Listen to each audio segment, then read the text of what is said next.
আলহামদুলিল্লাহ ওয়াসসালাতু ওয়াসসালামু আলা রাসূলিল্লাহ ওয়া আলা আলিহিল হাদিন ওয়া আসহাবিহিল মুহতাদিন ওয়া আলা উলামাই উম্মতি আজমাইন ওয়া বাদ। আল্লাহ রাব্বুল আলামিনের দরবারে অশেষ শুকরিয়া যে আমরা আল আকিদাতুত তাহাবিয়া এই কিতাবটা আকীদার একটি গুরুত্বপূর্ণ কিতাব আমরা দর্স নেওয়ার জন্য আজকে বসতে পেরেছি, এজন্য বলি আলহামদুলিল্লাহ। আল আকিদাতুত তাহাবিয়া এটি আমাদের হানাফি মাযহাবের একজন বিখ্যাত ইমাম তহাবি আবু জাফর তহাবি রহমাতুল্লাহ আলাইহি লিখিত একটি কিতাব, যেটি আহলুস সুন্নাত ওয়াল জামাতের একটি মুত্তাফাক আলাইহি আকীদার কিতাব। যে আকীদার কিতাবটিকে সকল মানুষ গ্রহণ করেছে সেটি হলো আল আকিদাতুত তাহাবিয়া। এটির নাম আকিদাতু আহলিস সুন্নাহ ওয়াল জামাহ বা আহলুস সুন্নাত ওয়াল জামাতের আকীদা। এই কিতাবের অনেকেই শরা লিখেছে, বিশেষ করে হানাফি মাযহাবের একজন বড় আলেম যিনি হেদায়া কিতাবের ব্যাখ্যা লিখেছেন আল এনায়া নামে, ইমাম আকমালউদ্দিন বাবেরতি রহমতুল্লাহ আলাইহি, তার যে শরাটা শরহুল আকিদাতুত তাহাবিয়া সেটা থেকে আমরা এই কিতাবটা পড়ব। আমরা ইনশাআল্লাহ শরাকে অনুসরণ করেই পড়ার চেষ্টা করব, যাতে ইমাম তহাবি রহমতুল্লাহ আলাইহির কথার সাথে সাথে ইমাম বাবেরতি রহমতুল্লাহ আলাইহির যে বক্তব্য সেগুলো আমরা জানতে পারি। তো প্রথমেই আমরা কিতাব খুলি, 13 পৃষ্ঠা দেখেন।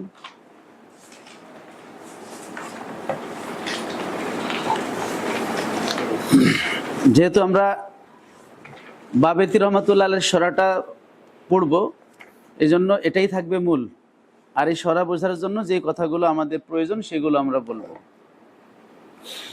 বিসমিল্লাহির রহমানির রহিম। শুরু করছি পরম দয়ালু দাতা আল্লাহর নামে। তো মুসান্নিফ আলাইহির রহমা তার কিতাবকে বিসমিল্লাহ দ্বারা শুরু করেছেন বরকতের জন্য। তাছাড়া বিসমিল্লাহ দ্বারা শুরু করা এটা কোরআনের আদেশ। আল্লাহ বলেছেন ইকরা বিসমি রাব্বিকাল্লাযী খলাক, পড়ো তোমার প্রভুর নামে যিনি সৃষ্টি করেছেন। এজন্য যে কোনো ভালো কাজ শুধু পড়া না, যে কোনো ভালো কাজই বিসমিল্লাহ দ্বারা শুরু করা এটা বরকতপূর্ণ। এ সম্পর্কে হাদিস আছে, যদিও হাদিসটি দুর্বল। কুল্লু আমরিন জিবালিন লাম ইউবদা বিসমিল্লাহ ফাহুয়া আবতার। প্রত্যেক ভালো কাজ যদি বিসমিল্লাহ বলে শুরু না করা হয় সেটা কি হয়? বরকতহীন হয়ে যায়। এজন্য মুসান্নিফ আলাইহির রহমা বিসমিল্লাহ দ্বারা শুরু করেছেন, আমরাও বিসমিল্লাহ দ্বারা শুরু করলাম। আলহামদুলিল্লাহি আল ওয়াজিবি উজুদুহু ওয়া বাকাউহু, আল ওয়াসি জুদুহু ওয়া আতাউহু, আল কদিমি বিররুহু ওয়া ইহসানুহু, আল আমিমি তাউলুহু, আল মুনাজ্জাহি ফি যাতিহি আন কুল্লি শাবিহিন ওয়া মিসালিন, আল মুতাআলি ফি সিফাতিহি আনিত তাগায়্যুরি ওয়াজ জাওয়াল, ওয়াসসালাতু আলা রাসূলিহিল্লাযী আরসালাহু বিল হাক্কি দাঈয়ান ওয়া লিল খালকি হাদিয়ান মুহাম্মাদিন সাল্লাল্লাহু আলাইহি ওয়াসাল্লাম ওয়া আলা আলিহি ওয়া সাহবিহি আইম্মাতিল হুদা ওয়া মাসাবিহিদ দুজা। ওয়া বাদ। এটুকু হলো মুসান্নিফের হামদ এবং সালাতের অংশ। এটি একটি খুতবা, কিতাবের খুতবা। আর খুতবার শুরুতে আল্লাহর প্রশংসা দিয়ে শুরু করতে হয়। তো মুসান্নিফ আলাইহির রহমা তিনি আকীদার দৃষ্টিতে আল্লাহর প্রশংসা করেছেন। এই প্রশংসা বাণীর মধ্যে তিনি আকীদার কিছু শব্দ ব্যবহার করেছেন যেগুলো ইলমুল আকীদায় আমাদের প্রয়োজন হবে। আলহামদুলিল্লাহ, সমস্ত প্রশংসা আল্লাহ তাআলার। এখানে আলিফলামটা আলিফলাম ইস্তেগরাকি, হামদের যত প্রকার সব কি করে? শামিল করে। লিল্লাহি, এখানে লামটা ইখতিসাসের জন্য, ইখতিসাস মানে খাস বোঝানোর জন্য, যে সমস্ত প্রশংসা কার জন্য খাস? আল্লাহর জন্য খাস। লফজে আল্লাহ একটা সিফাত নেওয়া হয়েছে আল ওয়াজিবে উজুদুহু ওয়া বাকাউহু, যিনি হচ্ছেন ওয়াজিবুল উজুদ ওয়াজিবুল বাকা, অর্থাৎ যার অস্তিত্ব এবং যার টিকে থাকাটা আবশ্যক, ওয়াজিব। এছাড়া তিনি ছাড়া আর যত মাখলুক আছে, আল্লাহ ছাড়া যা কিছু আছে সব কি? মাখলুক। মা সেওয়াল্লাহ মাখলুকুন, আল্লাহ ছাড়া যা কিছু আছে সব হলো মাখলুক। আর মাখলুকের অস্তিত্বে থাকা বা না থাকা এটা আল্লাহ তাআলার ইচ্ছার উপর নির্ভর করে। আর আল্লাহ তাআলার অস্তিত্বে থাকা বা আল্লাহ তাআলার বাকি থাকা এটা ওয়াজিব, এটা জরুরি, এটা শারআন ও আকলান, মানে আকলের দৃষ্টিতে এবং শরীয়তের দৃষ্টিতে। ওয়াজিবুল উজুদ, এখানে আল ওয়াজিবে উজুদুহু, এটাকে আমরা সংক্ষেপে আবার ওয়াজিবুল উজুদও বলি। এই আল ওয়াজিব এটা হচ্ছে শিবে ফেল, আর উজুদুহু এটা হচ্ছে তার ফাইল, তারকিবে উজুদহু মুদাফ মুদাফ ইলাইহি মিলে মাতুফ আলাইহি আও হরফে আতফ বাকাউহু, এটা হচ্ছে মাতুফ, আর মাতুফ আতুফ আলাইহি মিলে কি আল ওয়াজিবের শিবে ফেল, অর্থাৎ যার অস্তিত্ব এবং যার টিকে থাকা বাকা এটা ওয়াজিব, জরুরি। অর্থাৎ যিনি কখনো অনস্তিত্ব হবেন না, যিনি কখনো ধ্বংস হবেন না, তিনি হচ্ছেন এই সত্তা। যেটা ইমাম তাহাবী রহমাতুল্লাহ আলাইহি, যেটা তার সামনে ইবারতে, মূল ইবারতে দেখবেন, তিনি বলেছেন লা ইয়াফনা ওয়ালা ইয়াবিদু, আল্লাহ কখনো ধ্বংস হবেন না, আল্লাহ কখনো ফানা হবেন না। তো উজুদ বা অস্তিত্ব হলো তিন প্রকার। কয় প্রকার? তিন প্রকার। একটা হলো ওয়াজিবুল উজুদ, একটা হলো মুমতানিউল উজুদ, একটা হলো মুমকিনুল উজুদ। তো মুমকিনুল উজুদ হচ্ছে যার অস্তিত্ব অনস্তিত্ব উভয়টা সম্ভব। মাখলুকাত হলো এর উদাহরণ, মানে মাখলুকাতের অস্তিত্ব অনস্তিত্ব উভয়টা সম্ভব, মানে আল্লাহ যদি অস্তিত্বে রাখেন তাহলে অস্তিত্বে থাকবে, না রাখলে থাকবেন না। আর আল্লাহ তাআলার অস্তিত্ব হলো ওয়াজিবুল উজুদ। ওয়াজিবুল উজুদ বলা হয় আকীদার ভাষায় বা ইলমুল কালামের ভাষায় এমন অস্তিত্বমানকে যিনি অস্তিত্বে থাকা জরুরি এবং অনস্তিত্ব হওয়া অসম্ভব, এমন সত্তাকে বলা হয় কি ওয়াজিবুল উজুদ। আর এমন সত্তা একজনই, তিনি হচ্ছেন সৃষ্টিকর্তা আল্লাহ। আর যার অস্তিত্বে আসা অসম্ভব তাকে বলে মুমতানিউল উজুদ। যেমন আল্লাহর মতো দ্বিতীয় আল্লাহ থাকা, এটা কি অসম্ভব। এবং কোরআনে আল্লাহ রাব্বুল আলামিন সেটা দাবিও করেছেন, যুক্তিও দিয়েছেন। ইন্নামা ইলাহুকুম ইলাহু ওয়াহিদ, নিশ্চয়ই তোমাদের ইলাহ হচ্ছে এক ইলাহ। তো এক মানে হচ্ছে দ্বিতীয় জন নাই, সুতরাং দ্বিতীয় ইলাহ হওয়া অসম্ভব, এটা দাবি। আর যুক্তি বা দলিল হলো, সেটাও কোরআনের আয়াত, লাউ কানা ফিহি মা আলিহাতুন ইল্লাল্লাহু লাফাসাদাতা, যদি এই জগতে বা আসমান জমিনে আল্লাহ ছাড়া আর কোনো সৃষ্টিকর্তা বা পালনকর্তা পরিচালক থাকতো, ইলাহ থাকতো, তাহলে এই আসমান জমিন কি হতো? ধ্বংস হতো। কারণ ওই ইলাহ চাইতেন যে পূর্ব দিক থেকে আপনি সূর্য ওঠাচ্ছেন, তাহলে আমি কিছুদিন পশ্চিম দিক থেকে ওঠাই, আর তখনই লাগতো গ্যাঞ্জাম এবং সব উলট পালট হয়ে যেত এবং সুশৃঙ্খলভাবে কিছুই চলতো না। আল্লাহ বলছেন হাল তারা মিন ফুতুর, এই আসমান জমিনের সৃষ্টিতে নক্ষত্রগুলো স্থাপনে তুমি কি কোনো মানে ত্রুটি দেখতে পাও? তার মানে সবকিছু সুশৃঙ্খলভাবে চলতেছে, মানে একজনের নির্দেশেই হচ্ছে। যদি একাধিক নির্দেশদাতা থাকতো তাহলে কি হতো? বিশৃঙ্খলা হতো। যদি বলেন যে ওই আল্লাহ তিনি আর এক আল্লাহর কথা মানে চলতেছে, এই জন্য বিশৃঙ্খলা হচ্ছে না, তাহলে তো উনি আল্লাহই না। কারণ যিনি আল্লাহ তিনি তো স্বয়ং সর্বশক্তিমান হবেন। তিনি যদি কারো অধীনে থাকেন তাহলে তিনি কি হতে পারেন না? আল্লাহ হতে পারেন না। সুতরাং যিনি সর্বশক্তিমান তিনি একজনই। তো এখন এই সর্বশক্তিমান আল্লাহ যিনি হচ্ছেন সবকিছুর সৃষ্টিকর্তা, তার ওয়াজিবুল উজুদ বা অস্তিত্বে থাকা জরুরি কেন? কারণ যার নিজের অস্তিত্ব নাই, আমরা এই পৃথিবীতে দেখি যে কোনো কিছু নিজে নিজে হয় না, তাকে একজন হওয়াতে হয়। কোনো কিছু নিজে নিজে কি হয় না? সৃষ্টি হয় না, তাকে একজন সৃষ্টি করতে হয়, আর তিনি হচ্ছেন আল্লাহ। যদি নিজে নিজে সৃষ্টি হওয়া সম্ভব হতো তাহলে মানুষ তো কি করতে পারতো? নিজেকে নিজে বানাইতে পারতো। কেউ এরকম কালো হইতো না আমার মতো, কি সবাই ফর্সা হয়ে যেত, সবাই সুন্দর হইতো, সবাই ধনী হইতো। কি হইতে পারতেছে? তার মানে কেউ নিজে নিজে সৃষ্টি হতে পারতেছে না, এবং এক সৃষ্টি আরেকজনকেও বানাতে পারছে না। যদি সৃষ্টি আরেকজন সৃষ্টিকে বানাতে পারতো, মাখলুক যদি আরেকজনকে বানাতে পারতো, তাহলে প্রত্যেকে তার সন্তানকে কি করতো? সবচেয়ে সুন্দর বানাতো।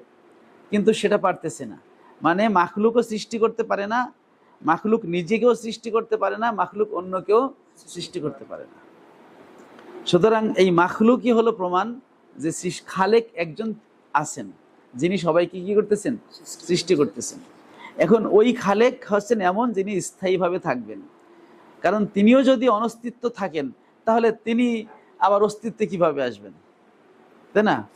কারণ আমি মাখলুক, আমি এক সময় ছিলাম না, এই কারণে আমি আমার নিজেকে বানাইতে পারি না। কারণ অনস্তিত্বে যে থাকে সে কিভাবে অস্তিত্বওয়ালাকে বানায়? কারণ সেই নিজে অনস্তিত্বে সে তো দুর্বল, যে অস্তিত্বে সে তো সবল, তাই না? যে নাই সে কি দুর্বল, যে আছে সে সবল। তাই দুর্বল কিভাবে সবলকে বানায়? এটা হতে পারে না, কারণ সে তো নিজেরই অস্তিত্ব নাই। সে যদি অনস্তিত্ব যদি কাউকে বানাইতে পারতো, তাহলে সে তো নিজেকেই অস্তিত্বে আনতে পারতো, তাই না? আর আমরা জানি যে কেউ নিজেকে নিজে বানাইতে পারে না, এটা বাস্তব। সুতরাং অস্তিত্ব কখনো নিজেকে অস্তিত্বে আনতে পারে না, সে কিভাবে আরেকজনকে অস্তিত্বে আনবে? সুতরাং যিনি সবাইকে অস্তিত্বে আনবেন তার অস্তিত্ব অবশ্যই থাকতে হবে। যেহেতু আল্লাহ তাআলা সবাইকে সৃষ্টি করছেন, এ কারণে আল্লাহর সবসময় অস্তিত্বে থাকা জরুরি।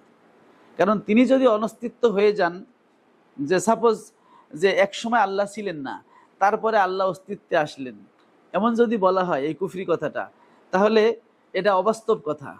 আকলের দৃষ্টিতে, শরীয়তের দৃষ্টিতে অবাস্তবই, আকলের দৃষ্টিতে অবাস্তব। কারণ আকল বলে যে যিনি একসময় ছিলেন না তিনি নিজে নিজে হইতে পারেন না। সুতরাং তাকে কেউ বানায়, তাকে কেউ অস্তিত্বে আনে, আর যাকে কেউ অস্তিত্বে আনে সে কিভাবে অন্যদের অস্তিত্ব আনবে? যদি যে অন্যের সাহায্যে অস্তিত্বে আসলো সে যদি অন্য কাউকে বানাতে পারতো, তাহলে আমরাও অন্যের সাহায্যে অস্তিত্বে আসছি, আমরাও কাউকে বানাইতে পারতাম। সব মিলে কথা হলো, যিনি সৃষ্টিকর্তা হবেন তার অস্তিত্বে থাকা সবসময়ের জন্য জরুরি। আর ওয়াজিবুল উজুদ কথাটা তার জন্যই প্রযোজ্য। এই জন্য আলহামদুলিল্লাহি আল ওয়াজিবি উজুদুহু ওয়া বাকাউহু, সমস্ত প্রশংসা ওই আল্লাহর যার অস্তিত্ব এবং টিকে থাকা, বাকি থাকা সবটাই হলো আবশ্যক। অর্থাৎ তিনি কখনো অনস্তিত্ব হবেন না, তিনি কখনো মানে ফানি বা ধ্বংসশীল হবেন না। কোরআনে আছে কি, কুল্লু মান আলাইহা ফান ওয়া ইয়াবকা ওয়াজহু রাব্বিকা যুল জালালি ওয়াল ইকরাম। আল ওয়াসি জুদুহু ওয়া আতাউহু, যার দান এবং যার হচ্ছে করুণা, এটা কি হচ্ছে প্রশস্ত, ব্যাপক। জুদ এবং আতা এটা কাছাকাছি শব্দ। জুদ মানেও দান, আতা মানেও দান করা। জুদটা একটু খাস অর্থ, আতাটা হচ্ছে আম অর্থ। যে কোনো দানকেই কি বলা হয়? আতা বলা হয়। আর জুদ বলা হয় হচ্ছে আমি যাকে দান করব সেই দান গ্রহীতার প্রয়োজন মোতাবেক দান করা, ঠিক আছে? আতা হচ্ছে আপনার মতো আপনি দান করলেন, তার লাগুক আর না লাগুক। কিন্তু জুদ হলো কি, দান গ্রহীতার প্রয়োজনকে বিবেচনায় রেখে, যে তার এখন খাবার লাগবে, এখন তাকে আমি জামা উপহার দেব না, কি দেব? খাবার দেব। যখন তার শীতকালে একটা মানে গরম কাপড় দরকার, তাকে আমি অন্য কিছু এক সেট বই উপহার দেব না, তাকে আমি একটা গরম কাপড় দেব। একে বলে জুদ। মানে হচ্ছে দান গ্রহীতার অবস্থা বুঝে দান করাকে কি বলা হয়? জুদ। আল কদিমি বিররুহু ওয়া ইহসানুহু, যার দয়া এবং যার হচ্ছে করুণা, এটা অনাদি। কদিম মানে হচ্ছে আকিদার ভাষায় কদিম হলো মান লা আউওয়ালা লাহু। ইমাম তাহাবি বলছেন কদিমুন বিলা ইবতিদাইন, আল্লাহ হচ্ছেন কদিম, তার কোনো সূচনা নেই। অর্থাৎ যিনি সবসময়ের জন্য আছেন, তার আগে কেউ নাই, তাকে বলা হয় কি? কদিম। হ্যাঁ, কারণ কদিম শব্দের যদি শাব্দিক অর্থ ধরেন, কদিম মানে পুরান, কদিম মানে কি? আর এর বিপরীত আছে জাদিদ, জাদিদ মানে নতুন। তো আমাদের মাখলুকের মধ্যে কদিম জাদিদ এটা হলো একটা আপেক্ষিক বিষয়। এই জিনিসটা আমি আজকে কিনছি, এটা নতুন। যখন আগামীকাল আমি এইটা কিনবো, আর তখন এইটা হয়ে যাবে কি? পুরাতন। এইটা হবে নতুন। পরে যদি আমি আবার এইটা কিনি, তখন আবার এই দুইটাই পুরান হয়ে যাবে। এখন এই মাঝখানেরটার তুলনায় এইটা পুরান, আবার এইটার তুলনায় এইটা নতুন, এইটার তুলনায় এইটা নতুন। তাহলে একই জিনিস নতুনও হচ্ছে, পুরানো হচ্ছে, এটা আপেক্ষিক বিষয়। সুতরাং যে আগে সে পুরাতন, যে পরে সে নতুন, তাই না? তাহলে সবচেয়ে পুরান কে? যার আগে আর কেউ নাই, তাই না? কারণ যদি তার আগে আরেকটা থাকে, তাহলে সে তো এটার তুলনায় নতুন হয়ে যাবে। তাহলে কদিম যদি মুতলাক বলা হয়, তাই কদিম কে হবে? যে সবার শেষে, যার আগে আর কিছু সে হলো কি? কদিমে হাকিকি, সে হলো কি? কোরআনের ভাষায় এই কদিমকে বলা হয়েছে আউয়াল। কি বলা হয়েছে? আউয়াল। আর সহিহ মুসলিমে এই আউয়ালের ব্যাখ্যায় নবীজি সাল্লাল্লাহু আলাইহি ওয়াসাল্লাম বলেছেন, আল্লাহুম্মা আনতাল আউয়াল লাইসা ক্বাবলাকা শাই। আল্লাহ, আপনি হচ্ছেন আউয়াল, আপনার পূর্বে কিছুই নাই। আপনার পূর্বে কি নেই? সুতরাং যার আগে কিছু নাই, তিনি হচ্ছেন কদিমে হাকিকি। এই জন্য আল্লাহ তাআলাকে বলা হয়েছে কদিম বা অনাদি সত্তা। আর আল্লাহ যেমন অনাদি, আল্লাহ তাআলার সিফাতও অনাদি। আল্লাহ তাআলা তার জাত এবং সিফাত সব সহকারেই কি? অনাদি। সুতরাং আল্লাহর এহসান, আল্লাহর বীর, এটাও কি অনাদি। আল আমিমি তাউলুহু, যার বদান্যতা এটা হচ্ছে ব্যাপক। আল মুনাজ্জাহি ফি জাতিহি আন কুল্লি শাবিহিন ওয়া মিসালিন, যিনি হচ্ছেন পবিত্র তার সত্তাগতভাবে সকল সাদৃশ্য এবং মিসাল থেকে। লাইসা কামিসলিহি শাইউন ওয়া হুয়াস সামিউল বাসির, আল্লাহর কোনো তুলনা নেই, অর্থাৎ তিনি সকল প্রকার সাবি মানে হচ্ছে তাসবিহ থেকে, মিসাল এবং তামসিল থেকে তিনি কি পবিত্র। আল মুতাআলি ফি সিফাতি আনিত তাগায়্যুর ওয়াজ জাওয়াল, আল মুতাআলি তিনি ঊর্ধ্বে, ফি সিফাতি তার সিফাতের ক্ষেত্রে, আনিত তাগায়্যুর মানে পরিবর্তন থেকে, ওয়াজ জাওয়াল ঝায়েল হওয়া থেকে, মানে তার সিফাত কখনো বিদূরিত হয় না, ঝায়েল হয় না এবং কখনো পরিবর্তন হয় না। আল্লাহ তাআলার জাতে কোনো পরিবর্তন হয় না, তার সিফাতেও কোনো পরিবর্তন হয় না। এই পরিবর্তন থেকে তিনি সিফাতগতভাবে কি অনেক ঊর্ধ্বে, অর্থাৎ তার জাতের যেমন কোনো সাদৃশ্য নাই, তার সিফাতেরও সাদৃশ্য নাই। তার সিফাতের যেমন কোনো পরিবর্ধন ধ্বংস নাই, তার জাতেরও পরিবর্ধন কি নাই, ধ্বংস নাই। সুতরাং যারা বলবে যে আল্লাহ পরিবর্তনশীল, তাই না, তো তারা মিথ্যাবাদী, কারণ আল্লাহ তাআলা কখনো পরিবর্তন হয় না। কারণ আমরা জানি যা কিছু পরিবর্তনশীল তা কি হয়, ধ্বংস হয়ে যায়, ধ্বংস হয় না। এই যখন আমি মোবাইলটা কিনছি তখন কি এরকম ছিল? আরো চকচকে ফকফকে ছিল। এইটাই তো ছিল একেবারে পানি কালার, এখন আস্তে আস্তে এটা লাল হয়ে গেছে। কয়দিন পর এখানে ছিড়বে, কয়দিন পর এখানে ছিড়বে, এভাবে ছিড়বে, পরিবর্তন হতে হতে একসময় কি হয়ে যাবে, এটা ধ্বংস হয়ে যাবে। ব্যবহার উপযুক্ত হবে, ফেলাই দিব মাটিতে খাইতে খাইতে পরিবর্তন হইতে হইতে এটা ধ্বংস হয়ে যাবে। মানে হচ্ছে যা কিছু পরিবর্তন হয় তা কিছু কি হয়, ধ্বংস হয়। আর আল্লাহ কি ধ্বংস হবে? কোরআন দ্বারা প্রমাণিত আল্লাহ ধ্বংস হবেন না, হবেন? ওয়ায়াবকা ওয়াজহু রাব্বিকা যুল জালাল, কুল্লু মান আলাইহা ফান, সবকিছু ধ্বংস হবে কিন্তু আল্লাহ কি হবেন না। তা আমরা জানলাম যা কিছু পরিবর্তনশীল তা কিছু ধ্বংসশীল। আবার কোরআন দ্বারা জানলাম আল্লাহ ধ্বংসশীল নয়। তার মানে কি হলো, আল্লাহ পরিবর্তনশীল। এই কথাটা কি বানানো নাকি কোরআন দ্বারা প্রমাণিত? যেহেতু কোরআন দ্বারা প্রমাণিত আল্লাহ পরিবর্তনশীল নয়, আর আল্লাহ তাআলা তার জাত এবং সিফাত সহকারেই আল্লাহ, এজন্য মুসান্নিফ বলছেন যে আল্লাহ তাআলার সিফাতে কোনো পরিবর্তন হয় না, কোনো জাওয়াল বা বিচ্যুতি আসে না। জাওয়াল মানে কোনো কিছু ধ্বংস হয়ে যাওয়া, চলে যাওয়া। তো আল্লাহ তাআলার সিফাত এমন নাই যে তিনি রহমান সিফাত আছেন, কিছুদিন পরে রহমান সিফাতটা চলে গেল, এমনটা না। বা তার কুদরত সিফাতটা চলে গেল, এমনটা নয়। এবং তার সিফাতে কোনো পরিবর্তন হয় না। পরিবর্ধন আল্লাহর সিফাতে কি করে না, টাচ করে না। আর তার জাত তো আরো অনেক ঊর্ধ্বে। সুতরাং যারা এখান থেকে প্রমাণিত হয় যে সমস্ত ব্যক্তিরা বলে যে আল্লাহ তাআলা আরশে অবস্থান করেন, তাদের এই আকীদাটা বাতিল আকীদা। মূলত আপনি যদি আকীদার ইতিহাস দেখেন তাহলে দেখবেন যে এটা বাতিল আকীদা, এবং পূর্ব যুগে যারা বাতিল আকীদাপন্থী ছিল তারাই এই আকীদা আবিষ্কার করেছে। কারণ সব যুগেই তো আহলুস সুন্নাত ওয়াল জামাত ছিল, আর বাতিলপন্থী মুতাজিলা, খারেজি, রাফেজি তারাও ছিল। তো আহলুস সুন্নাত ওয়াল জামাতের কেউ এই আকীদার কথা বলে নাই। এটা কাররামিয়া মুজাসসিমা ফিরকার আকীদার বলছে। আপনি আল মিলাল ওয়ান নেহাল খোঁজেন, আল ফারকু বাইনাল ফিরাক, যেগুলো আকীদার ইতিহাস লেখা আছে, ফিরকা বিভিন্ন ফিরকা যে উদ্ভব হয়েছে তাদের বাতিল আকীদাগুলো লেখা আছে। তারাই দাবি করেছে যে আল্লাহ তাআলা মাখলুকের মতো আকার বিশিষ্ট। তারাই দাবি করেছে আল্লাহ তাআলার আরশে আল্লাহ বসে আছেন, অবস্থান করতেছেন। কিন্তু আহলুস সুন্নাত ওয়াল জামাত সবসময় বলে আসছে আল্লাহ তাআলা মুনাজ্জাহুন আনিল জিহাতি ওয়াল মাকান, আল্লাহ তাআলা দিক এবং স্থানের ঊর্ধ্বে। আল্লাহ তাআলা স্থান, কাল, পাত্রের ঊর্ধ্বে। সুতরাং আরশ একটা জায়গা, সেখানে আল্লাহ অবস্থান করতে পারেন, এটা আল্লাহর শান না। কারণ যখন আরশ ছিল না তখন আল্লাহ ছিলেন কিনা? যখন আরশ ছিল না তখন যেহেতু আল্লাহ ছিলেন, তো তখন তো তিনি আরশের প্রতি মুখাপেক্ষী ছিলেন না। তখন তিনি আরশের প্রতি মুখাপেক্ষী হওয়া ছাড়াই যেহেতু আল্লাহ আরশে ছিলেন, মানে আরশের ঊর্ধ্বে ছিলেন, তখন আরশ ছিলই না। কারণ আরশ তো আল্লাহর একটা মাখলুক। আরশ কি? আরশ মাখলুক। তো মাখলুকের বৈশিষ্ট্য হলো একসময় তা ছিল না, পরে সেটা আল্লাহ বানানোর কারণে হয়েছে। তার মানে আরশ একসময় ছিল না, যেটা সহিহ বুখারীতে লেখা আছে, কান আল্লাহু ওয়ালাম ইয়াকুন শাইউন গায়রুহু, শুধুমাত্র আল্লাহ ছিলেন আর কোনো কিছুই ছিল না।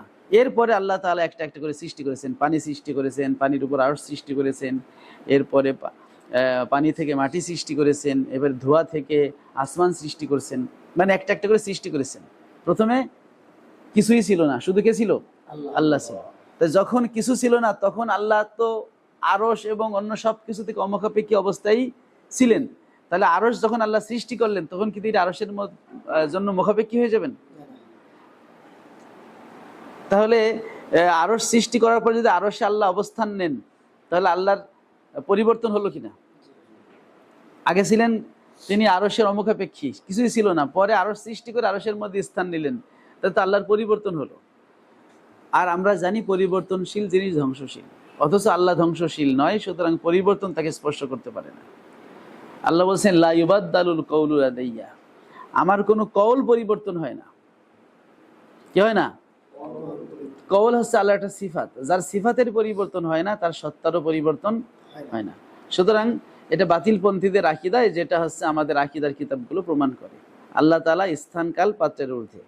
ওয়াসসালাতু আলা রাসূলিহি, সালাত বর্ষিত হোক, সালাত বলতে রহমত, এখানে কি উদ্দেশ্য?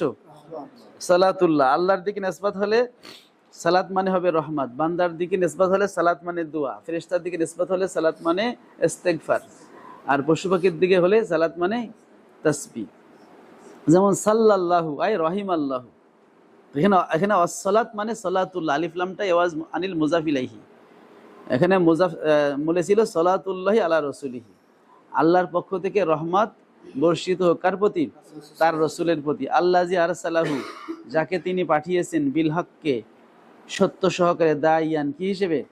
আহ্বানকারী, দাওয়াতকারী হিসেবে, ওয়ালিল খলকে হাদিয়ান, মাখলুকের জন্য পথ প্রদর্শক হিসেবে পাঠিয়েছেন।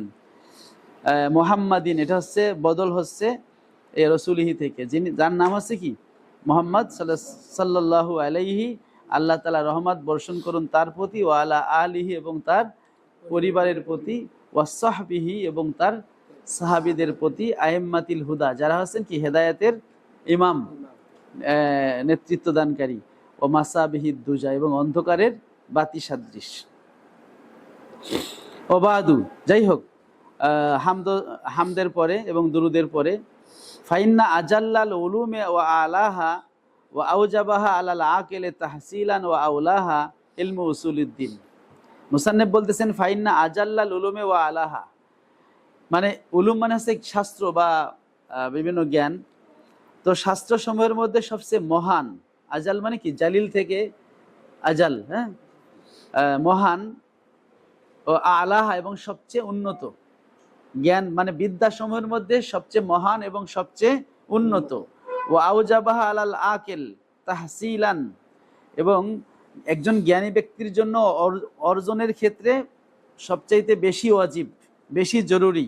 ও আউলাহা, এবং বেশি উত্তম হলো ইলমু উসুলুদ্দিন, উসুলুদ্দিনের শাস্ত্র। উসুলুদ্দিন বলা হয় দিনের মৌলিক বিষয়, দিনের আকীদাকে বলা হয় উসুলুদ্দিন। আর নামাজ, রোজা, হজ, যাকাত যেগুলো ইবাদত, ওগুলোকে বলা হয় ফুরুউদ্দিন, দিনের শাখা বিষয়। কি বিষয়? আকীদাকে উসুলুদ্দিন বলা হয় কারণ আকীদার মধ্যে তো ঈমান অংশ, তাই না? কেউ যদি আল্লাহকে বিশ্বাস না করে তাহলে কি সে আল্লাহর কথা শুনে কেউ নামাজ পড়বে? তাহলে বিশ্বাসটা তো মূল, বিশ্বাসের পরে না আমল, তাই না? ঈমান না আনলে কি তারপর নামাজ আবশ্যক হয়? যেহেতু ঈমানটা হলো মূল আর আমলটা হলো ফরা, শাখা, এই জন্য আমলের এলেমকে বলা হয় এলমুল ফুরু, যেটাকে আমরা ফিক নামে চিনি। আর আকীদার এলেমকে বা বিশ্বাসের এলেমকে বলা হয় এলমুল উসুল, যেগুলোকে আমরা আকীদা বলে চিনি। তাই উসুলুদ্দিন এটা হচ্ছে আকীদা শাস্ত্রের একটা নাম। এই আকীদা শাস্ত্রে অনেক নাম আছে, উসুলুদ্দিন, এবার আল আকীদা, আল ইতিকাদ, আল ফিকুল আকবার, আল ঈমান, হ্যাঁ, এভাবে বিভিন্ন, as-সুন্নাহ, বিভিন্ন নামে উলামায়ে কেরাম নামাঙ্কিত করেছেন। তাই উসুলুদ্দিন শাস্ত্র, এটা হলো জ্ঞানের মধ্যে বা শাস্ত্রসমূহের মধ্যে সবচেয়ে মহান এবং সবচেয়ে উন্নত, এবং একজন জ্ঞানের জন্য এটাকে হাসিল করা সবচেয়ে বেশি জরুরি এবং সবচেয়ে উত্তম। আল্লাযী ইয়াশতামিলু আলা মারিফাতিল্লাহ, যেই উসুলুদ্দিনটা কিসের উপরে শামিল করে? ইয়াশতামিলু আলা মারিফাতিল্লাহ, আল্লাহর পরিচয়কে শামিল করে। কাকে শামিল করে?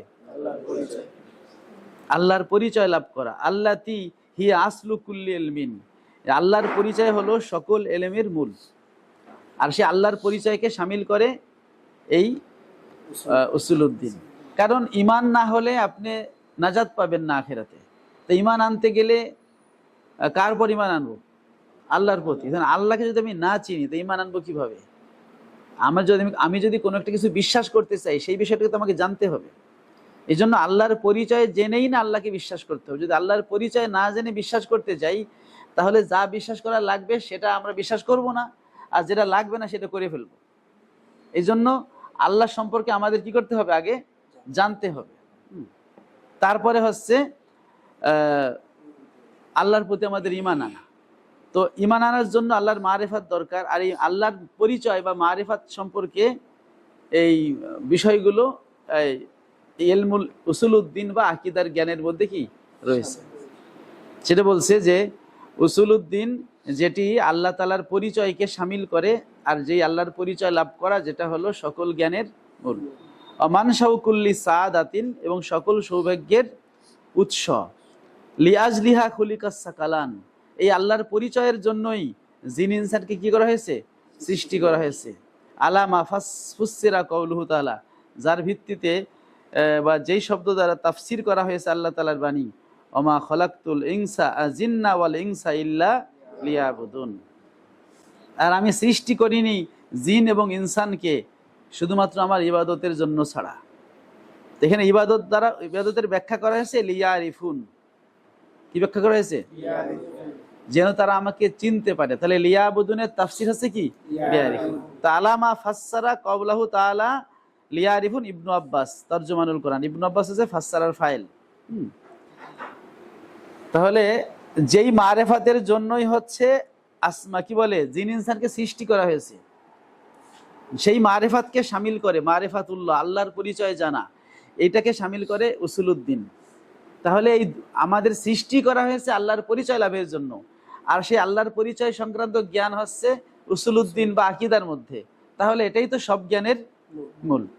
এখন আমাদেরকে যে সৃষ্টি করা হয়েছে আল্লাহর পরিচয়ের জন্য, সেটা কোথায় পাইলাম? সেটা কোরআনের একটা তাফসিরে পাইলাম। যে তাফসিরটা করেছে কে? আব্দুল্লাহ ইবনে আব্বাস। আলামা ফাসসারা কাউলাহু তাআলা ওমা খলাকতুল জিন্না ওয়াল ইনসা ইল্লা লিয়াবুদুন লিয়ারিফুন। এই লিয়াবুদুনের তাফসির লিয়ারিফুন, যেন তারা আমাকে চিনতে পারে, যেন তারা আমাকে জানতে পারে। এটা তাফসির করেছে ইবনু আব্বাস, যিনি হচ্ছেন কোরআনের ভাষ্যকার। ওয়াকাদ সাম্মাহুন নবী সাল্লাল্লাহু আলাইহি ওয়াসাল্লাম রাসাল ইলম। তাছাড়া এই ইলমুল আকীদাকে রাসূল পাক সাল্লাল্লাহু আলাইহি ওয়াসাল্লাম তিনি নামকরণ করেছেন রাসাল ইলম, কি হিসেবে? জ্ঞানের মূল, মানে কি বলে হেড অফ দা হেড এলিম বা প্রধান এলিম। হিনা সালাহু আরাবিয়ুন, যখন একজন বেদুইন তাকে কি করেছে? প্রশ্ন করেছে, তখন নবীজি এই আকীদার এলেমকে রাসুল এলেম বা মূল এলেম বলে উল্লেখ করেছেন। ক্বালা লাহু আল্লিমনি গারায়েবাল ইলমি ইয়া রাসূলুল্লাহ। ওই বেদুইন এসে নবীজি সাল্লাল্লাহু আলাইহি সাল্লামকে বলল, আল্লিমনি, আমাকে শিক্ষা দিন, গারায়েবাল ইলম, দুষ্প্রাপ্য জ্ঞান, ইয়া রাসূলুল্লাহ, হে আল্লাহর রাসূল, হে আল্লাহর রাসূল, আমাকে দুষ্প্রাপ্য এলেম শিক্ষা দিন, যেগুলো সবাই জানবে না। হ্যাঁ, গরিবের জমা কি? গরায়েব। যেগুলো দুর্বোধ্য, দুষ্প্রাপ্য, যেগুলো সচরাচর ব্যবহার হয় না, এমন কিছু জ্ঞান আমাকে শিখাই দিন, দুর্লভ। ক্বালা রাসূলুল্লাহ সাল্লাল্লাহু আলাইহি ওয়াসাল্লাম মাজা আলিমতা বিরাসিল ইলম, মাজা আমিলতা বিরাসিল ইলম। তা রাসূল ইলমের ব্যাপারে তোমার আমলটা কি? মানে তুমি দুষ্প্রাপ্য দুর্লভ জ্ঞান শিখতে চাচ্ছ, কিন্তু যেটা জ্ঞানের মূল সেই ব্যাপারে তোমার কাজটা কি? তুমি সেটা কি শিখছো? ফাকাল আল আরাবিয়্যু, বেদুইন বলল, আমার রাসূল ইলম, জ্ঞানের মূল বা জ্ঞানের প্রধান জ্ঞানটা সেটা আবার কি? ক্বালা আলাইহিস সালাম মারিফাতুল্লাহ। নবী বললেন যে জ্ঞানের মূল সেটা হলো কি? আল্লাহর পরিচয় লাভ করে, এটা হলো সকল জ্ঞানের মূল।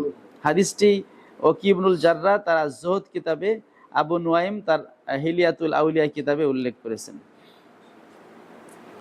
তো এই হাদিসে পাওয়া যায় যে রাসূল পাক সাল্লাল্লাহু আলাইহি ওয়াসাল্লাম আকীদাকে রাসূল ইলম বা আল্লাহর মারিফাতকে সকল জ্ঞানের মূল বলেছেন। আবার ইবনু আব্বাস রাদিয়াল্লাহু আনহু তাফসিরে আমরা জানতে পারি যে আল্লাহর মারিফাত হলো আমাদের সৃষ্টির মূল উদ্দেশ্য। যিনি ইনসানকে আল্লাহ সৃষ্টি করেছেন তার পরিচয় জানানোর জন্য। তাহলে যেটা হলো সৃষ্টির মূল, সেটা তো জ্ঞানেরও মূল। ওয়াজালিকা, এখন এই ইলমুল আকীদা বা উসুলউদ্দিনকে কেন জ্ঞানের মূল বলা হয়, তার কারণ হলো লিয়ান্না শারফাল এলমে বিশারফিল মালুম, একটা জ্ঞানের মর্যাদা হয় মালুমের, এলেমের মর্যাদা হয় মালুমের মর্যাদা অনুযায়ী। জাল্লা ওয়া আজম, যেহেতু আল্লাহ তাআলাই হলেন সবচেয়ে মহান, সবচেয়ে শ্রেষ্ঠ, মিন কুল্লি মাউজুদিন, সকল অস্তিত্ব থেকে, যারা পৃথিবীতে অস্তিত্বে আছে বা জগতে অস্তিত্বে আছে, সকল অস্তিত্ব মানের মধ্যে আল্লাহ তাআলার মর্যাদা কি সবচেয়ে বেশি। এই জন্য আল্লাহ সংক্রান্ত জ্ঞানের মর্যাদাও কি সবচেয়ে বেশি হবে। কান আর এলমু বিহি আজাল্লুল উলুম, তাহলে আল্লাহ সংক্রান্ত এলেমটা হবে সকল এলেমের মধ্যে মহান, ও আহাম্মাহা তাহসিলান, এবং হাসিল করার দিক থেকে সবচেয়ে বেশি গুরুত্বপূর্ণ, ও আহাক্কাহা তাজিমান তাবজিলান, এবং মর্যাদা দেওয়ার দিক থেকে সবচেয়ে বেশি হকদার। লা মাতমা ফিন নাজাতে ইল্লা বিহুসুলিহি, এই এলেম হাসিল করা ছাড়া নাজাতের আশা করা যায় না। ওয়ালা ফাউজা বিদ্দারাজাতে ইল্লা ফি উসুলিহি, এবং এই এলেমের কাছে পৌঁছা ছাড়া বিভিন্ন স্তরের উন্নীতর মাধ্যমে সফলতার আশাও করা যায় না। এখন এই এলেমটা কিভাবে আমরা অর্জন করব? অকাত তাফাররাকাতিল ফেরাকু ফিহি, এই এলেমের ক্ষেত্রে বিভিন্ন ফেরকা ভাগ হয়ে গেছে। একদল বলতেছে আল্লাহর মারিফাতটা এইরকম, একদল বলতেছে এইরকম, একদল বলতেছে এইরকম। তাহলে আল্লাহর মারিফাতটা আমরা কিভাবে সঠিকভাবে নিতে পারবো? লাকিন্নাল ফেরকাতুন নাজিয়াতু মিনহা, তবে এই ফেরকাগুলোর মধ্যে যেই ফেরকাটা মুক্তিপ্রাপ্ত দল, আল্লাতি আশারান নবী ইলাইহা সাল্লাল্লাহু আলাইহি সাল্লাম, যেই ফেরকায় নাজিয়ার প্রতি নবীজি ইশারা করেছেন বিকৌলি, তার এই বাণীর দ্বারা, ওয়াল্লাজি নফসু মুহাম্মাদিন বিয়াদিহি, এই হাদিস, ওই সত্তার কসম মুহাম্মদ সাল্লাল্লাহু আলাইহি সাল্লামের প্রাণ যার ক্ষমতায়, লা তাফতারি কান্না উম্মতি আলা সালাসি ওয়া সাবিনা ফিরকাতান, আমার উম্মত ভাগ হবে কত দলে? ৭৩ দলে। ওয়াহিদাতুন ফিল জান্নাহ, একটা দল জান্নাতে যাবে। ওয়া ইসনাতানে ওয়া সাবুনা ফিন্নার, আর ৭২টা যাবে কোথায়? জাহান্নাম। এই হাদিস বিভিন্ন ইবারতে বর্ণিত আছে। এই উম্মতের জায়গা মিল্লাত শব্দ আছে, তাই না? কিলা ইয়া রাসূলুল্লাহ মানহুম, বলা হলো ইয়া রাসূলুল্লাহ সেই দলটা কারা? ক্বালা আস-সুন্নাতু ওয়াল জামাআহ, আস-সুন্নাতু ওয়াল জামাআহ, যারা সুন্নাত এবং জামাত মেনে চলে। কিলা ওমাস সুন্নাতু ওয়াল জামাআহ, সুন্নাত এবং জামাতটা কি? ক্বালা মা আনা আলাইহি ওয়া আসহাবি, যার উপরে আমি এবং আমার সাহাবায়ে কেরাম আছি। আমি যার উপরে আছি সেটা হলো সুন্নাত, আর আমার সাহাবায়ে কেরাম যার উপরে আছে সেটা হচ্ছে কি? জামাত। তো এই হাদিসটা বিভিন্ন গ্রন্থে বিভিন্ন শব্দে বর্ণিত আছে। মোট কথা হলো এইটা, যে রাসূল পাক সাল্লাল্লাহু আলাইহি ওয়াসাল্লাম বলেছেন যে আমি এবং আমার সাহাবায়ে কেরাম যার উপরে আছি, তথা সুন্নাত এবং জামাত, সেটাই হলো মুক্তির সনদ। সুতরাং আল্লাহর পরিচয়ে নিয়ে বিভিন্ন ফেরকা বিভিন্ন কথা বললেও আল্লাহর রাসূল সাল্লাল্লাহু আলাইহি ওয়াসাল্লাম ও সাহাবায়ে কেরামের মতপথ নিয়ে যারা চলছে, যারা হচ্ছে আহলুস সুন্নাত ওয়াল জামাত, তারা যেভাবে আল্লাহ তাআলার পরিচয় প্রদান করছে সেভাবেই আল্লাহ তাআলার পরিচয় লাভ করা বা পরিচয় জানা, এটাই হবে সঠিক। ফায়ামবাগি লিল আকিল, সুতরাং এই হাদিসের আলোকে উচিত হবে একজন জ্ঞানী ব্যক্তির জন্য আইউলাজেমা, আঁকড়ে ধরা তরিকা আহলিস সুন্নাহ ওয়াল জামাত, আহলুস সুন্নাত ওয়াল জামাতের তরিকাটা আঁকড়ে ধরা উচিত। অবিজানিবা তরিকা আহলিল আহওয়াই ওয়াল বিদআহ, যারা হচ্ছে প্রবৃত্তির অনুসারী, বেদাতের অনুসারী, তাদের রাস্তা পরিহার করা, এটা হচ্ছে কর্তব্য। ফাইন্না আউলাত তরিকাতে, কেননা যে সবচেয়ে শ্রেষ্ঠ তরিকা হলো আল্লাতি কানা আলাইহাস সাহাবা ওয়াত তাবিউন, যেই তরিকার উপরে সাহাবী এবং তাবেঈরা আছেন, সেটা হলো কি? শ্রেষ্ঠ তরিকা। ওয়ামাজা আলাইহাল আসলাফুস সালেহুন, যেই তরিকার উপরে চলেছেন কারা? সালাফে সালেহিনরা। ওয়াকাত তাসাদ্দালি বয়ানি মাজহাবিহিম কাসিরুম মিন আইম্মাতিল ইসলাম, এই সালফে সালেহিন বা সাহাবায়ে কেরামের অভিমত বা তাদের মাযহাব, তারা কোন রাস্তায় গেছেন সেইটা বয়ানের জন্য ইসলামের অনেক ইমামরা উদ্যোগী হয়েছেন। ফুরসানু এলমিল কালাম, এবং এলমুল কালামের যারা ঘোড়সাওয়ার মানে সেনানী সৈনিকরা, তারা কি করছে? অনেক উদ্যোগ গ্রহণ করেছে, যে সাহাবায়ে কেরামের আকীদা এটা ছিল, তাবেঈনদের আকীদা এটা ছিল। ফামিনহুম মান আসহাবা ওয়া আতনাব আমিনহুম মান তাওয়াসসাত মিনহুম মান ইনতাখাব, এই যারা সাহাবা তাবেঈনদের সেই আকীদা বয়ান করেছেন, তাদের মধ্যে কেউ লম্বা করে বয়ান করেছেন, কেউ মধ্যমপন্থী, এবং কেউ আবার নির্বাচিত সংক্ষিপ্ত কিছু আকীদা বয়ান করেছেন। অমিনাল মুখতাসারাত, আর সেই সংক্ষিপ্ত কিতাব সমূহের মধ্যে অন্যতম হলো এই আমাদের আকীদাতুত তাহাবী, আল্লাতি আনারাত ফি হুসনিহি মাতালিউহু, আর মুক্তাসার কিতাবগুলোর মধ্যে অন্যতম হলো আল্লাতি আনারাত ফি হুসনিহি মাতালিউহু, যার সৌন্দর্যে উদয়স্থলগুলো কি হয়ে গেছে, আলোকিত হয়েছে। ও হাওয়াত সেহরুল বায়ানে জাওয়ামিউহু, ও হাওয়াত সেহরাল বায়ানে জাওয়ামিউহু, এবং যার জাওয়ামিউল কালিম বা হচ্ছে জাওয়ামে, এটা বহু বচন, এক বচনে জামিয়া। জামিয়া বলা হয় এমন বাক্যকে যেই বাক্যের শব্দ সংখ্যা হয় কম আর অর্থ হয় বেশি। নবীজি সাল্লাল্লাহু আলাইহি ওয়াসাল্লাম বলেছেন, উতিতু জাওয়ামিয়াল কালিম, আমাকে আল্লাহ জাওয়ামিউল কালিম দিয়েছেন। জাওয়ামিউল কালিম হচ্ছে যেই কালিমার শব্দ হবে কম, অর্থ হবে ব্যাপক। তো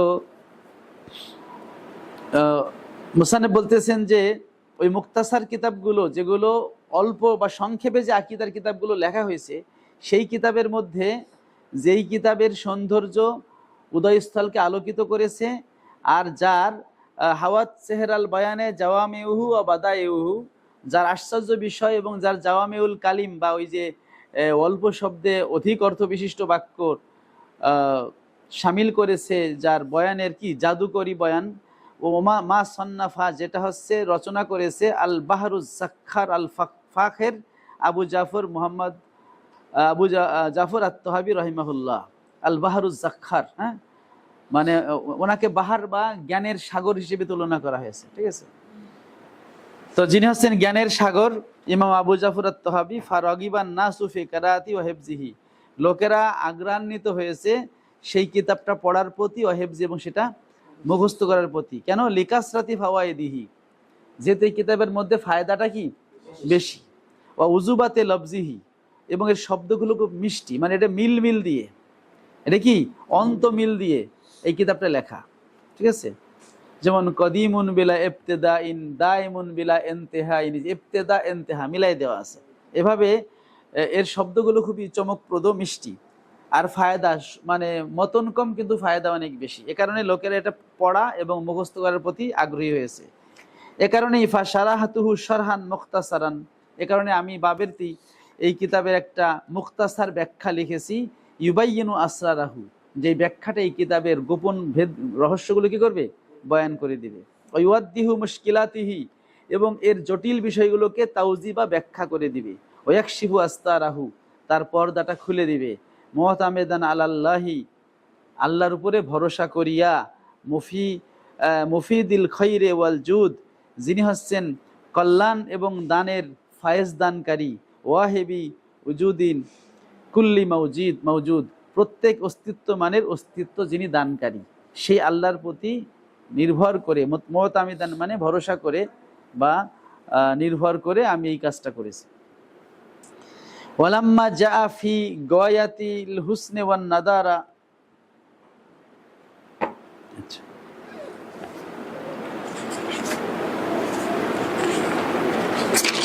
আজকে এটুকু থাকুক, ঠিক আছে। এর মধ্যে মোটামুটি আমরা মুসান্নেফের যেই ভূমিকাটা, কিতাব রচনার প্রেক্ষাপট এবং উদ্দেশ্য, সেটা আমরা বুঝতে পেরেছি। এখানে মুসান্নেফ যে কথাগুলো বলেছেন, যদি সারসংক্ষেপে বলি, আল্লাহ তাআলার প্রশংসা, এরপরে নবীর গুণকীর্তন করার পরে তিনি বলেছেন যে উসুলুদ্দিন শাস্ত্র, এটা হলো সকল শাস্ত্রের মধ্যে এটা হলো সবচেয়ে প্রধান এবং গুরুত্বপূর্ণ। কারণ উসুলুদ্দিনের মধ্যে আল্লাহ তাআলার মারেফাত বা পরিচয় নিয়ে আলোচনা করা হয়। আর আল্লাহর পরিচয় হলো এমন একটা বিষয় যে উদ্দেশ্যে জিন ইনসান কি করা হয়েছে, সৃষ্টি করা হয়েছে। এবং আল্লাহর পরিচয় সংক্রান্ত জ্ঞানকে হাদিসে রসুল এলেম বলা হয়েছে। সুতরাং এই এলেম ছাড়া নাজাত পাওয়া যাবে না।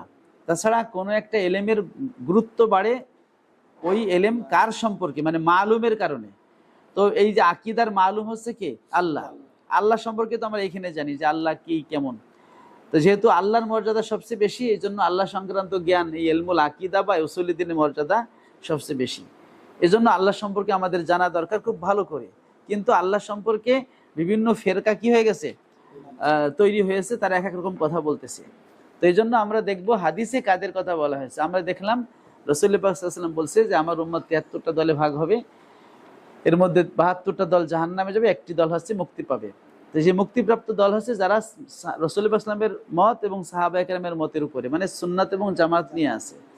তাদেরকে ইমাম মোল্লা আলী কারি বলছেন লা শাক্কা ওয়ালা রাইবা আন্নাহুম আহলুস সুন্নাহ ওয়াল জামাআহ, কোনো সন্দেহ নাই যে এই মান আলে ও আসহাবি দ্বারা আহলুস সুন্নাত ওয়াল জামাত উদ্দেশ্য।